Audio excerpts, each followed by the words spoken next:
They provide very useful skills. So why is it that we would not want to have them here? A farmer is the lowest skilled worker. Why don't we want more farmers? What's wrong with farming? Yeah. Well, so that's one sacred cow, and I hope people will check out your book, because it is a fantastic book, and we only kind of just scratch the surface of it. Yeah. Admittedly, it's the best I've ever done. It's pretty great. Well, this other one is also one of my favorites, which is the book you wrote, The Case Against Education. And there you debunk the idea that we go through grade school, middle school, high school, college, because we need to learn things that are essential for life in our world or for the occupation that we aspire to. So that's the presumption we have. We need this education because it prepares us for something specific. Why is that presumption false? It's not totally false. It's just greatly overblown. Say, look, there's two reasons why education might pay off in the labor market, most notably. One is that it teaches you valuable job skills. The other one is that it gives you a stamp on your forehead, grade A worker, which then opens doors for you, which allows you to get the life that you want. The slogan that I use is we usually do think about education as job training, whereas it's really much more of a passport to the real training that happens on the job. This is what, so why is it that we should believe me rather than most of the people who work in this area? I would just start by saying, let's take a look at what people actually study in school. How much of it would ever plausibly be used on any job? You take years of history classes. Other than being a history teacher, when would you ever use that in real life? You do poetry. Other than being a poetry teacher, when would you ever use that in real life? And so on down the list. Some stuff, of course, you do use. Literacy, numeracy. This is actually valuable on the job, but most of what you spend time learning in school is not going to be valuable in any plausible occupation. And yet, we've also got very strong evidence that these credentials pay. So then you have to ask yourself, why would employers pay people extra for credentials when they don't actually want you to know the skills you've learned in school? And this is where the obvious story is. It's a way to separate yourself from the pack. It's a way of showing that you are a worthwhile, trainable employee.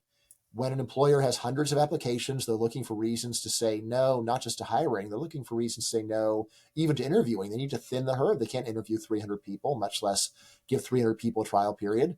So that is the main thing that people use education for, is for this certification feature.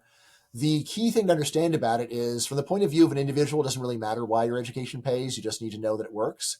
But from the point of view of education policy, it matters tremendously.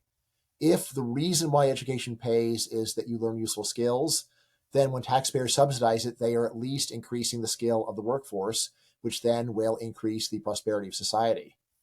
On the other hand, insofar as education is credentialing and certifying and stamping, then if you subsidize it, what you do is you get more stamps on people's foreheads.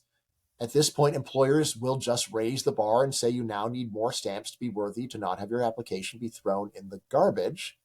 This is something we've seen very clearly since World War II. We've had probably about 3 years worth of credential inflation. Since we're in a period of high inflation, we all know what inflation's like, and you all understand that if the government just printed $1 million and gave it to every single person, it would not enrich the country. It would just cause hyperinflation. Similarly, if everybody gets fancy degrees, this does not mean everybody gets to have a good job. It means that you need a college degree in janitorial science to become a janitor. Which suggests that employers aren't necessarily looking for college degrees because they think it means you know something. But it's like you said, it's a way of sort of saying this person has jumped through the hoops and is a reliable person. Yeah, so like I say, basically doing well in school, it shows a package of 3 things. It shows you're smart. That's one. Shows you're hardworking, because you could be smart, and if you're lazy enough, you'll still fail out of school. And finally, there's conformity, which I think is the third item that you really have to appreciate on a deep level to understand why the system is as rigid and long-lasting as it has been. I know people who are smart and hardworking, but they are failures in school because they just will not submit to authority. They will not play nice with others. They will not go ba-ba with the other sheep. And so on the one hand, I really like these people. They're fun people. They're creative. On the other hand, I don't want to employ them because there is no I in team. You can't have people who are totally defiant working productively in a job. It just doesn't work. Yeah. One of the main things school does is it sifts people out and says, if you won't go and do a bunch of stupid, pointless things just because you're told to do so, we will crush your dreams. Which is sad, but at the same time, it does explain the durability of the system. Like, why don't we just come up with a totally different way of certifying people instead of this crummy one that we've got? Here's the thing. If you show up at a job interview and say, look, I don't have any normal credentials, but I've done something really weird that shows how smart and hardworking I am. It's like, I've written 1,000 new episodes of Star Trek. All right. On the one hand, you seem pretty smart. On the furthermore, you seem hardworking. It's 1,000 episodes of Star Trek. That's where you put a lot of effort in. You got follow through, kid. But on the other hand, it's like, I don't think I want to hire a person who refuses to do any normal school, but sits around writing new Star Trek episodes. Yeah. That just seems like an odd kind of person who's going to be hard to slot into a team. Yeah. There's an old picture, an old painting. I think it's the University of Paris around 1200. And it's a painting of a classroom. The classroom barely looks any different from a classroom today, other than the fact that they're writing in wax instead of on paper. But otherwise, it's the sage on the stage, a bunch of people taking notes. How is a system this dysfunctional lasted for hundreds of years? And my answer is because it's really hard to come up with a new creative revolutionary signal of conformity. The very people that want to try that new revolutionary signal of conformity, when they do so, they show that they are non-conformists. We've got what I call locked-in syndrome for the status quo, so it's a problem. It almost says more to stick with the bad system. Right. Well, or my big proposal is, how about we take away the $1 trillion of subsidies in favor of the status quo and see how long it lasts and how much it shrinks.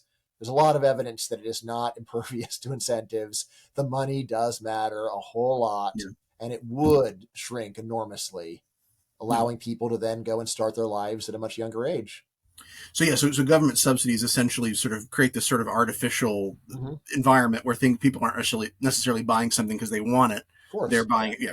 But so basically, look, there's a lot of people say, well, isn't it valuable to go and certify worker scale? Yes, that is valuable. But when you pour $1 trillion on this one way of doing it, this totally prejudges the question of, could there be any other possible ways of figuring out who's good at a job besides the crummy system we've got? I will just say I'm not absolutely sure that there is, but there's $1 trillion of government money per year, roughly, that's going to status quo. Let's try it and find out. Let's see what happens if we pull that money away. I think it's overwhelmingly likely that the system will greatly shrink and become more flexible and just not take as long. So if you were appointed Secretary of Education and given authority to do whatever you wanted to do, or let's just say even one thing, would it just be that primarily to try to take the government money out? Austerity all the way. Just cut spending as much as I'm possibly allowed. Of course, the federal government doesn't even spend that much directly, but I could kill student loans. That's a federal program. If you let me do that, that would be a major program. Yeah. Kill student loans and also say you have to pay back the student loans you already paid. So 2 parts. Right. And actually, at this point, I would say I've got an extra argument for ending the program, which is that now we see that it's hard to actually make people pay up. They've had 3 years where they haven't paid a dime pretty much. Yeah. So this is a reason to say, look, anyone who said that this would not become a taxpayer giveaway was wrong. And so let's go and pull the plug and also say no bailouts for the past students. You agreed to it. It shouldn't be taxpayers that make up the difference. So assuming we don't just keep kind of going the way we have been going, because it seems that there are a lot of people noting that the system's unsustainable and doesn't work, and you have a lot of people asking questions and presenting different proposals. It makes me wonder what the future of education might be. So like, I went to school for theology, which is a field I know that you don't feel too warm and fuzzy about, but I have to admit that, so I've got like mixed feelings about a potential future where higher education trains you to be a theologian, right? What's that? Trains you to be a theologian. It does. Yeah. Right. And which, you know, here's the thing. I value my education. I didn't get, I only took classes when I could afford it because I knew it was not really a good financial investment. I wasn't going to be like, you know, I'm going to get all these loans, then I'm going to be this rock star theologian making millions of dollars a year. That's very rare. But you know, right now, if I wanted to get a job in the field, it's very difficult, like a teaching job or something like that. Yeah. And because there's so many, unless I want to go to Asia or Africa to do it. And so, you know, that's maybe evidence of maybe bad incentives or something for a lot of people, but, you know, but when I think about it, you know, I think that there's value in having a sort of more academic approach, this sort of academic, strain within the Christian church, within Christian theology. And I have mixed feelings about higher education having less of a place in that, you know, in that structure, in that system or whatever. So like, on the one hand, and this, I'm just talking about theology specifically, but I'm going to expand it a little bit. College educated pastors, for example, are expected to know about church history, how to interpret texts, hermeneutics in a proper way. And there's other things that seem pretty important to doing theology the right way, that people who are maybe in the pews aren't very familiar with. And so there's this kind of danger of populism taking over Christianity, which we've already seen how bad that can be. But on the other hand, I think this old model of the expert pastor carries a lot of potential for abuse. And not to mention that congregants rely on that person too much instead of studying things out. And so I've wondered, is it possible that like future church congregations will be less likely to have a college educated pastor, but will have a larger number of congregants who have access to these like online theological resources that weren't really available before, but now they are. So what I'm wondering is, does the internet make it possible that we're going to have less up here and more people on the bottom sort of rising to the middle where knowledge expands? And so I'm thinking specifically about theology and Christianity and stuff like that, but I'm thinking about other fields as well. Does the internet and just the fact that this is so unsustainable and people don't want to pay back their loans, does that make it possible that we'll have more educated laymen and less people who specifically go to get to school for these kinds of fields? The internet, I think, is almost certainly has greatly multiplied the share of autodidacts in the population. It's just probably multiplied it from like 0.01% to 0.1%. So it's nothing that we could actually see in the data. I don't know of any sign that the population has become more knowledgeable about anything that we test. Yeah. So to say the internet did it presumes that the knowledge level has actually noticeably risen. I don't think it has. I think what's happened is there's a small share of the population that used to be very intellectually isolated and couldn't really be part of the conversations, and now they can be. But there's just so few of them that they're invisible statistically. In terms of what's going to be happening to the education system, honestly, I'll say as long as the government subsidies continue, I think the system will barely change. It's not like Napster disintermediating the record companies. It's not like if all your customers go away, then you're out of money. Taxpayers have to keep paying for this stuff. Now, you might say, well, taxpayers aren't going to go and pay or vote to waste their money forever. I beg to differ. I think that we have an enormous amount of evidence the taxpayers will pay to waste their money forever. Things have to get really bad before taxpayers even start complaining a little bit. We saw this with public K-12 during COVID. During this time, schools decided they wanted to take all the taxpayer money to not do their job, to not provide daycare anymore.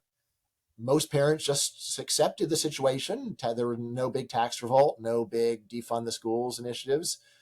Probably they did push things too far, and that's why in some red states you're getting school choice that is actually passing finally, and a few other things like that. But basically, taxpayers are so deferential to authority that they will just keep going and funding the system at around roughly the current level. There's just so much respect for teachers. So little interest in why do we respect them? What's the evidence they're doing a good job? What do we get for how much do we have to pay for every kid? Is that a reasonable amount to pay? Is there some cheaper way of doing it? All of these questions are just rarely asked. So I think the system is very stable, especially as long as the government subsidies persist. It's not like a private industry where if the customers go away and don't want the product anymore, that the product goes away. Rather, it's one where as long as government keeps funding it, it stays around indefinitely. Well,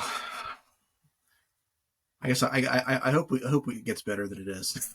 I'm actually somewhat optimistic, which is atypical for me. But the stuff that Corey DeAngelis and Chris Rufo have been doing in terms of pushing for privatization and vouchers, as well as just trying to depoliticize the brainwashing in schools even marginally, I think that's. I'm surprised at that, how far they've gotten.